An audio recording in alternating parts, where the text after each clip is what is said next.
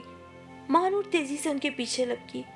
دادی جان پلیز مجھے اپنے پاس رہنے دیں، مجھے خود سے دور نہ کریں، مجھے اتنی بڑی سزا نہ دیں۔ وہ تڑپ تڑپ کے رونے لگی۔ دادی جان آپ مجھے اتنا دور کیوں بھیج رہی ہیں؟ آپ کے پاس کون رہے گا؟ آپ کا خیال کون رکھے گا؟ اللہ ہے نا۔ دادی جان میں یہاں بھی تو رہ سکتی ہوں، آپ کے پاس، پھپھو کے پاس۔ نہیں، انہوں نے ایک دم غضبناک لہجے میں جواب دیا تو وہ دوڑ کے پیچھے ہٹ گئی۔ اگلے دن وہ ایک بار پھر سر شام کرن کے ساتھ پارلر جانے سے پہلے بیگم اختر حسن کے پاس آئی تھی، کیونکہ بیگم اختر حسن کی ہدایت پر رخصتی آج ہی ہونا طے پائی تھی۔ مگر بیگم اختر حسن خاموش تھیں۔ اس کے تڑپ تڑپ کے رونے پر بھی ان کا دل نہیں پسیجا تھا۔ بالآخر ان کی خاموشی سے تھک ہار کر کرن اس کو اپنے بازوؤں میں سمیٹے باہر لے آئیں۔ ماں کے رویے پہ وہ بھی حیران تھی، مگر اتنا ضرور جان گئی تھی کہ ماں خود احتسابی کے عمل سے گزر رہی ہے۔ ماں کے پہلے حاکمانہ رویے کے بعد خود احتسابی نے ان کی پلکوں کو بھگو دیا تھا، کیونکہ یہ سچ تھا کہ اب ان کے پچھتاوے ان کے بھائی کو واپس نہیں لا سکتے تھے۔ کمرے میں نیم تاریکی اور قبرستان کی سی خاموشی تھی۔ یہ وہ کمرہ تھا جہاں بیگم اختر حسن کی جاہو جلال سے بھرپور آوازیں گونجتی تھیں، مگر آج اس خاموشی میں صرف ان کی سسکیاں کڑلا رہی تھیں، اور کرن اور ماہنور کے جانے کے بعد دو آنسو ٹوٹ کر ان کی کن پٹی میں جذب ہو گئے تھے۔ تنہائی اور خود احتسابی یہی میری زندگی کی سزا ہے، اور ساری عمر کی فصل وہ اپنے آپ سے مخاطب ہوئی۔ میں نے جو کچھ اپنی زندگی میں بویا وہ اب تنہائیوں اور وحشتوں کے ناک کی صورت میں مجھے ہی کاٹنا ہوگا۔ میں نے اپنی اولاد، شوہر اور اپنی آنے والی نسل کے جو حقوق حسد اور ظلم و حاکمیت کی آگ میں جلائے ہیں، آج ان کا خراج اب مجھے تنہائیوں میں ادا کرنا ہوگا، کیونکہ اب ضمیر کی عدالت میں اکیلی مجرم ہوں اور اکیلی ہی جواب دہ، اور اس جواب دہی کے لیے مجھے ماہنور سے دوری کا فیصلہ کرنا ہی تھا، تاکہ میں احتساب کے عمل سے آسانی سے گزر سکوں اور ماہنور زندگی کی راہوں سے خوشیوں کے پھول چنتی رہے۔ خود کو لوگوں سے دور کر دینے کا میرا یہ فیصلہ صرف اس لیے ہے کہ میں زندگی بھر جتنی اذیتیں سہتی رہی ہوں ان کا انتقام میں اپنے عزیزوں سے ہی لیتی رہی ہوں۔ میرا خود سے سب کو دور کر دینے کا یہ فیصلہ صحیح ہے یا غلط، یہ آپ لوگ ہی بہتر بتا سکتے ہیں۔